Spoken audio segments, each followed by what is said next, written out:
Guatemala estamos disfrutando de este encuentro, reconociéndonos en la memoria de las organizaciones sociales que están aquí en este encuentro de comunicadores y comunicadoras indígenas, pero que también reúne a otras organizaciones. Hace un ratito se presentó la campaña por la defensa del agua, una campaña a nivel nacional en contra de cómo las empresas extractivistas le niegan este recurso vital y sagrado, ¿no?, para las comunidades. Y nos encontramos con Marco Garavito.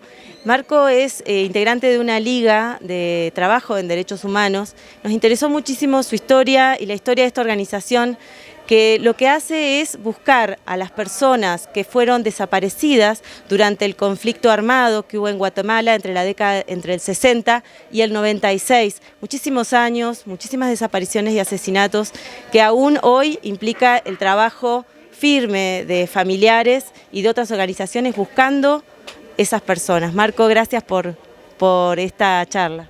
No, a ti. Y aprovecho un gran abrazo y un gran saludo para el pueblo argentino, con el que también nos unen muchos lazos de trabajo y de amistad. Te decía, en Argentina la búsqueda de personas desaparecidas es la búsqueda de los restos de las personas desaparecidas durante la dictadura militar, y también la búsqueda ahora de los hijos de esas personas apropiados como botín de guerra por parte de los militares, ¿no? ¿Cuál es la situación en Guatemala con respecto y cuál es la búsqueda que ustedes están haciendo hace tantos años? Sí, lo que sucede es que cuando se firman los acuerdos de paz en el año 96, se abre un espacio en este país que no existía, en el que las víctimas de la guerra pueden hablar por primera vez después de décadas. Este ha sido un país muy silenciado. Debo decir por eso que la tragedia en Guatemala es enorme, pero quizás es de los países que menos se conocen, de los que menos se hablan quizá. Entonces, en ese marco de los acuerdos surgen los informes de Naciones Unidas y de la Iglesia Católica sobre la guerra, ¿no? Y como se abre el espacio, hay posibilidad de que mucha gente hable de que tiene a alguien desaparecido o que estuvo en medio de una masacre, o etcétera, ¿no? Y ahí empezamos a darnos cuenta de que habían familias de que tenían niños desaparecidos, que los habían buscado luego de los operativos militares del ejército, sobre todo en el campo, en las aldeas más remotas, y nunca encontraron un cadáver, nunca pudieron determinar que esos chicos, esas chicas que habían desaparecido estaban muertos, ¿no? Habían pasado 20 y pico de años, ¿no?, en ese momento, ahora han pasado más de 35. Y entonces nos planteamos en la institución en la que yo estoy, que es la Liga Guatemalteca de Higiene Mental, que por su origen, nosotros tenemos 70 años de existir, nacimos en el único momento revolucionario de este país, en 1944, el 54, entrar a ese proceso, ¿verdad? Porque en Guatemala habían organizaciones que buscaban efectivamente restos, ya, o adultos desaparecidos, pero no había un proyecto de trabajo con niños, ¿verdad? Ese era algo inédito. Entonces nos planteamos entrar alrededor de 3 objetivos. Uno, acompañar a estas familias, porque el dolor de la pérdida de un hijo, de un hermano pequeño, de un desaparecido en general, es de las grandes tragedias humanas, ¿verdad? Y que a veces pasan desapercibidas. Y nosotros somos una institución de salud mental, entonces acompañar ese proceso de esta gente que estaba sufriendo eso. Pero además era buscar a sus hijos, ¿verdad? Y el tercer objetivo, que era un poco más político, era cumplir un poco el rol de una comisión de búsqueda de niños desaparecidos que los acuerdos de paz habían determinado y que el gobierno no estaba haciendo. Entonces entramos en 1999, el 20 de mayo del 99, con una gran duda de realmente si íbamos a encontrar a alguien vivo, porque nuestro propósito no era encontrar muertos, era encontrar vivos. Nuestro análisis era de que los que eran chicos tenían muchas posibilidades de haber sobrevivido, ¿verdad? El que era ya adolescente no. Aquí el ejército tenía como enemigo al adolescente desde ahí para arriba, ¿no? Y en el año 2001 tuvimos el primer reencuentro familiar, que fue de un padre con su hija, y yo siempre digo, ahí estábamos más felices nosotros que la familia, creo, ¿no? Porque era constatar que efectivamente eso se podía hacer, Y entonces eso nos animó mucho. Sin internet, ¿cuáles eran las herramientas para buscar esos niños? No, sin internet, porque nosotros decidimos abrir este proceso de trabajo en las áreas donde el conflicto en Guatemala fue más intenso, donde están documentadas las más de 600 masacres que hubieron durante la guerra. Y esas son comunidades rurales en las que tú llegas, donde dejas el carro caminando 8 horas a pie, 7 horas a pie. O sea, el internet aquí nada que ver. Aquí la metodología ha sido caminar, ¿verdad? Nosotros decimos pincelear, ¿no? Debo decir en ese sentido que me precio y nos preciamos de conocer este país caminándolo a pie, porque esa ha sido la ruta, ¿no? Un compañero de trabajo dice, es que hemos sido como pelotas de ping pong, ¿no? Vas a una aldea, te dicen algo, te lanzan para otra y vas como una pelota y finalmente encuentras un hilo, te montas sobre él. Y afortunadamente en el 2001 tuvimos el primer reencuentro. ¿Y cómo vinieron los que siguen? Bueno, después fue uno tras otro. Actualmente hemos hecho 526 reencuentros familiares. De esos solo 7 encontramos fallecidos. Los demás vivos, totalmente vivos. ¿Ya? ¿Y dónde estaban esos niños, o sea, estas jóvenes ahora? ¿Estaban en el país o fuera del país? Dentro del país, pero ya más o menos para el año 2009 aproximadamente, habían casos que topábamos y la ruta nos empezaba a lanzar un poco hacia afuera, porque entonces nos percatamos que en Guatemala, en inicios del 80, finales de los 70, principios de los 80, se creó una red para hacer negocio con los niños, ¿no? En el que habían altas autoridades. De hecho, quien dirigía esa red era familiar del que era presidente de la República en ese momento, a Mejía Víctores. Actualmente se va a lanzar de nuevo a la presidencia Edmo Mulet, que fue candidato en la elección pasada. Él fue capturado en el año 82 por tráfico de niños y es candidato a presidente de este país, un poco para ver cómo la impunidad sigue en este país tan fuerte, ¿no? Los actores siguen presentes. Entonces, a partir de ahí empezamos a ver que había una red, que había mercado niños. Entonces empezamos a vincularnos hacia afuera, sobre todo de Europa, en donde algunos chicos empezaron a organizar entre ellos. Existe una red en Francia y Bélgica de niños guatemaltecos, y entonces empezamos a trabajar, pero la gran mayoría de los reencuentros hasta ahora son internos. Es aquí dentro del país que se quedaron en otras comunidades, con otras familias. Algunos pocos, no fue la mayoría, algunos pocos con miembros del ejército que se los llevaron como hijos o incluso como servidores en su casa, ya que fue común, pero no es la mayoría. Ahora sí debo decir que ahora estamos trabajando mucho el tema de los adoptados, ¿verdad? Esto sí te facilita el internet y otras redes de comunicación.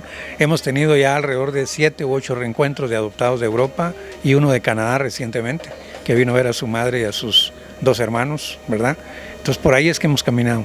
Y Maco, vimos en el centro de Guatemala unos afiches de la organización Hijos. Eso es una organización de, digamos, cómo está funcionando y cómo articulan con ustedes. Hijos es una organización que surge desde hijos de desaparecidos, ¿no?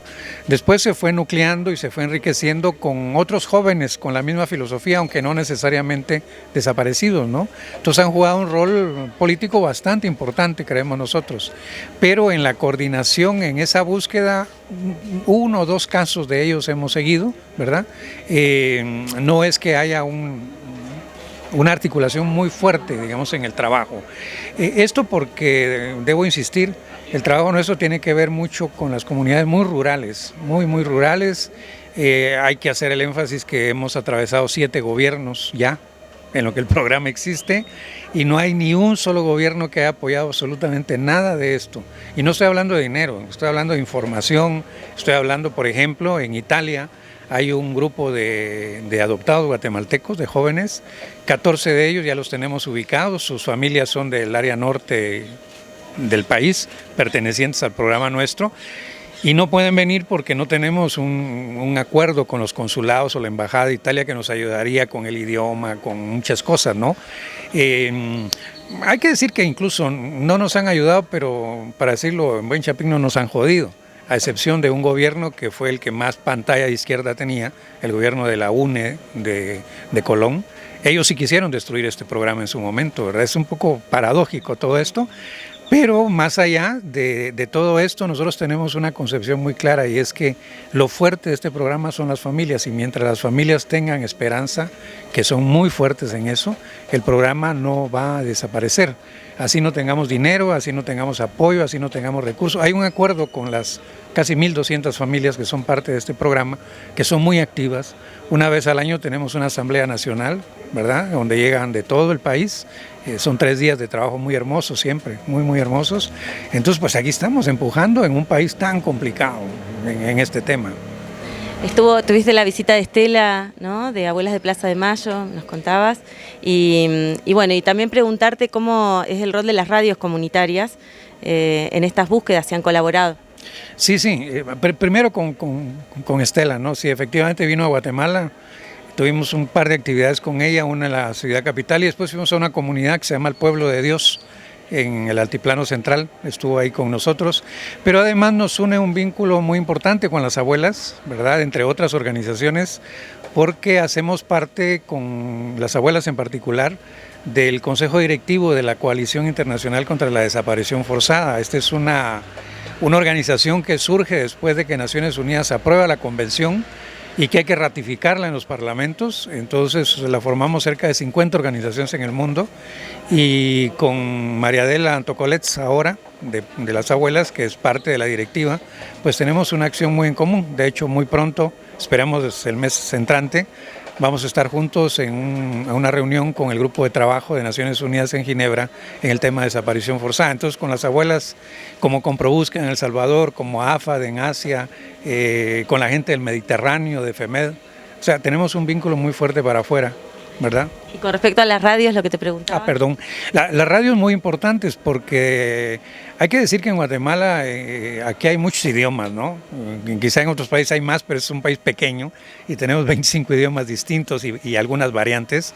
Entonces, los familiares que pertenecen al programa son de comunidades de los pueblos indígenas mayas, con su idioma. Y sobre todo las mujeres, hay una particularidad que por razones diversas de discriminación, racismo, etcétera, no hablan el español. Entonces todo el vínculo a través de manera directa o a través de la radio ha sido a través de spot en idiomas mayas, en búsquedas, que los hacen los mismos familiares, ¿no? Nosotros cometimos el error en el inicio de hacerlo nosotros y una vez nos dijo un anciano, un familiar, nos dijo, mire, ¿por qué no lo hacemos nosotros? Entonces resulta que ellos hablaban y decían, me llamo fulano de tal, en su idioma, y mi hijo se lo llevó al ejército, lo estoy buscando, pero nos dimos cuenta que el impacto de la gente de oírse en una radio tiene un valor en salud mental increíble, ¿verdad? Porque el dolor es mucho más doloroso, si lo puedo decir, cuando se vive en soledad. El gran mecanismo para sanar es hacer social el dolor. Y a veces dicen, no, que mejor esto ya enterrémoslo, que ya no hablemos de esto. No. Para el familiar, y los familiares en el programa están peleando siempre que no llega a la prensa, que no aparecen en un escrito, que no llega a la televisión, porque descubrieron que compartir su dolor lo hace menos doloroso, ¿verdad? Entonces las radios comunitarias, como FEJER, por ejemplo, FEJER ha sido un aliado de nosotros de primera línea, de primerísima línea, es muy valioso. Muchas gracias, Maco. Un gusto escuchar y reconocer toda esta historia. No, a ustedes y pues desde acá un abrazo al pueblo argentino.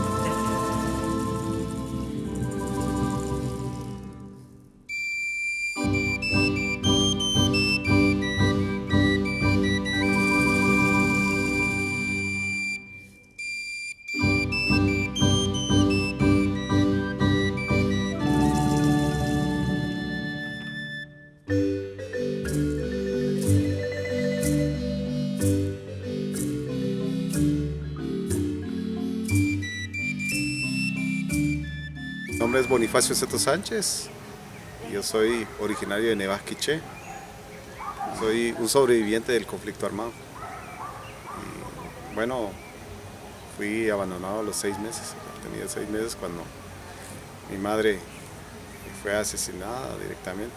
Y, bueno, mi finada madre, que en paz descansa, y pude reencontrarme con mi padre en el 2009, mi padre biológico. Y sin embargo, el hermano que sigue después de mí, pues es el que está desaparecido. Y tengo la esperanza de encontrarlo. De esa manera, pues, fortalecer la búsqueda de la verdad conjuntamente con la Liga Guatemalteca de Higiene Mental. Y gracias a esta ONG es que nosotros estamos acá y seguimos buscando a nuestros familiares, y en este caso a mi hermano, que aún está desaparecido.